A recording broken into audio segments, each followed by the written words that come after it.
There once was a teacher named Miss Twirly. She had just graduated with her teaching degree and couldn't wait to start teaching. She could finally teach her own way. But she couldn't remember how to teach the basics, so she thought back to what she did as a student. I know, they can look at a picture book and will figure out the words from the pictures, then they can write a book report. This sounded like a great idea to Miss Twirly until the students started crying. Miss Twirly realized she was in over her head.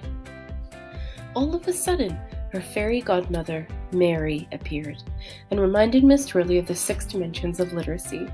There is more to literacy than reading and writing, Mary said. She reminded Miss Twirly that the 6 dimensions of literacy are easy to use and in many different forms, such as audiobooks and storyboards.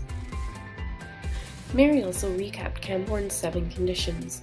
Miss Twirly knew that in order to teach literacy to her class, she needed to incorporate the 7 conditions into her teaching, and most importantly, engage the students. I remember, Miss Twirly said, without engagements, my students won't learn anything. Also, Mary said, you need to scaffold their learning and allow them to collaborate and learn from each other. Yes, said Miss Twirly, you were referring to Vygotsky's constructivism theory. I know all students have a potential for learning. They're ZPD.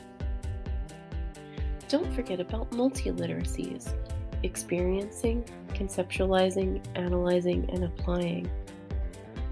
Use multimodal pedagogies to help your students learn, such as getting them to do a POW tune. But where do I start? What do I teach them? Refer to the program of studies. It will have general and specific outcomes that you need to help your students achieve. If you need more ideas, look at the illustrative examples. Miss Twirly set up her classroom to immerse her students in literacy. She displayed the alphabet and a word wheel. She encouraged students to make use of the flexible seating she created in the classroom.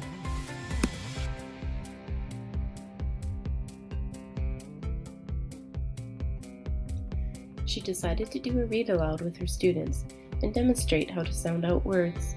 While reading the book, she made sure to clarify the students' understanding of the big words. Well done, Miss Twirly. You were taking the theory and putting your own touch on it. Thanks, said Miss Twirly. I understand that literacy is being able to interact with the people in the world around you.